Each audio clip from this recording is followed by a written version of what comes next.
खिलता है? एक बार हमने यही कहा, हमने कहा एक बात बताओ, कमल कहाँ खिलता है? जल्दी बोलो। बोले महाराज इस समय तो कमल गांव गांव में खिल रहा है, विधानसभा लोकसभा कमल कमल कमल। अरे हमने कहा नेता हो क्या तुम? तुम्हारी दृष्टि में याद रखना, अपने अपने दांव पे सलाह लगाई थे, राम निशाना एक है तीरंदाज अनेक, अपने अपने दांव पे। हमने कहा तुम्हारी दृष्टि राजनीति पर चली गई। याद रखना जितने पुष्प हैं भगवान ने कमल को स्वीकार किया है। उन्होंने कैसे स्वीकार किया है?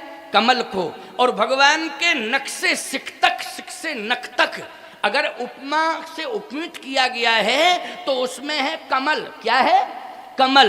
नव कंज लोचन कंज मुख कर कंज पद कंजारुण श्री राम चंद्र कृपालु भज मन हरण भाव है दारुण। नव कंज लोचन कंज मुख कर कंज पद कंजारुणम। नख से सिक तक भगवान क्या है? कमल हैं।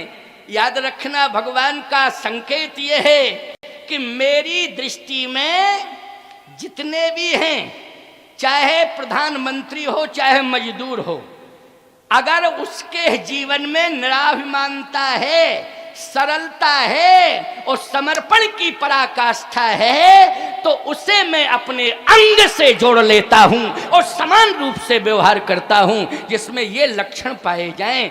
तो श्रृंगवेरपुर में राजा तो है निषाद, और भी तमाम नाव चलाने वाले रहते हैं, ऐसी बात नहीं।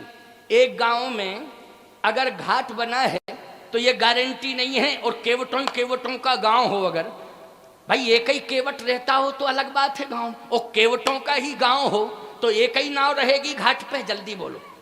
अच्छा श्रृंगवेरपुर किसका गांव? केवटों का गांव है कि नहीं? क्योंकि वहां का राजा कौन है? जल्दी बोलो। वहां का राजा है निषाद। तो निषाद समझ गए हो कि नहीं? पूरा गांव केवटों का है। श्रृंगवेरपुर हमारे चित्रकूट के पास है। प्रयाग, चित्रकूट से आगे प्रयाग के पास में जब आप जाएंगे, अयोध्या जाएंगे तो श्रृंगवेरपुर मिल जाएगा। हम गए हैं श्रृंगवेरपुर, वहाँ रामायण मेला होने लगा है श्रृंगवेरपुर में। अभी भी 80% आबादी निषादों की है, अभी वर्तमान में है। तो निषादों का गांव अच्छा घाट है। अभी आप देखो श्रृंगवेरपुर में गंगा के घाट पर तो कम से कम सैकड़ों नाव हैं। अच्छा भैया इस समय सैकड़ों नाव हैं, उस समय सैकड़ों नहीं होंगी, 2 4 10 तो होंगी। क्यों भाई 2 4 10 नहीं होगी क्या? जब सैकड़ों अभी हैं तो 2 4 10 जरूर नाव पड़ी होंगी। लेकिन भगवान श्री राम, आप कहो महाराज, जो सामने आ गया उसी की नाव मांगती। अब ये तो नहीं था कि राम सिंह केवट, धन सिंह केवट, फूल सिंह केवट, ऐसा तो नहीं है कि नाम अलग अलग हों। वहां केवल केवट का, केवट शब्द आया। केवट एक जाति है, कोई नाम नहीं है। क्यों भाई केवट क्या है? जल्दी बोलो। नाम है कि जाति है? बोलो। केवट एक जाति है। यहां पूरे प्रसंग में केवट केवट केवट केवट, और अभी तक केवट ही चला आ रहा है, जबकि केवट एक जाति है। बोलो है जाति कि नहीं? अब आप कहो महाराज तो जो केवट दिखाई दे गया होगा उसी की नाव में बैठ गए। नहीं नहीं नहीं, बिल्कुल नहीं। आप कहोगे फिर प्रमाण बताओ। भगवान राम जो केवट वहां घाट पर थे, अगर हर केवट की नाव को भगवान स्वीकार करना चाहते हैं तो जो घाट पर केवट थे उनसे नाव मांगनी चाहिए थी भगवान को। लेकिन जो घाट पर नहीं था भगवान उसे खोज रहे थे, उस केवट को खोज रहे थे जो घाट पे नहीं था। आप कहो हमारा रामायण में तो नहीं लिखा है? रामायण में तो लिखा है। तो आप कहो तुलसीदास ने लिखा है। आप कहो तुलसीदास जी ने लिखा। हाँ, आप जो है कवितावली पढ़िए। तुलसीदास जी के 12 ग्रंथ हैं। कितने ग्रंथ हैं तुलसीदास जी के? हैं? 12 ग्रंथ हैं। बोलो हैं कि नहीं? अब तुलसीदास जी के 12 ग्रंथ हैं, समझ लेना इस बात को। तुलसीदास जी महाराज ने कवितावली में स्पष्ट लिखा है कि भगवान स्वयं खोज रहे हैं। केवट तो बहुत हैं, तमाम नाव हैं घाट पर। घाट उसे कहते हैं जो सपाट होता है। सपाट होता है उसको घाट कहते हैं। बोलो कहते कि नहीं? अगर करार है तो घाट नहीं है वो। करार पे घाट बनता क्या? मरना है किसी को है?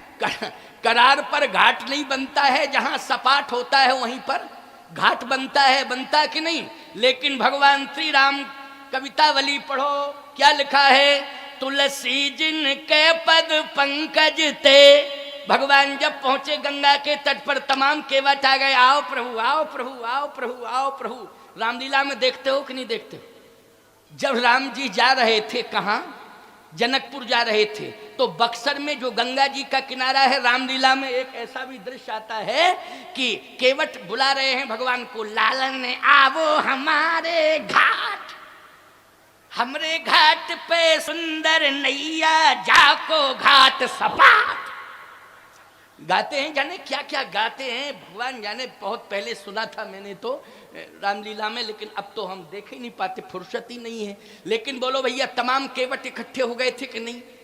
यहाँ भी श्रृंगवेरपुर में बहुत केवट इकट्ठे हुए हैं, और वो सब केवट कह रहे आओ मेरी नाव में। कहता आओ मेरी नाव में, आओ प्रभु मेरी नाव।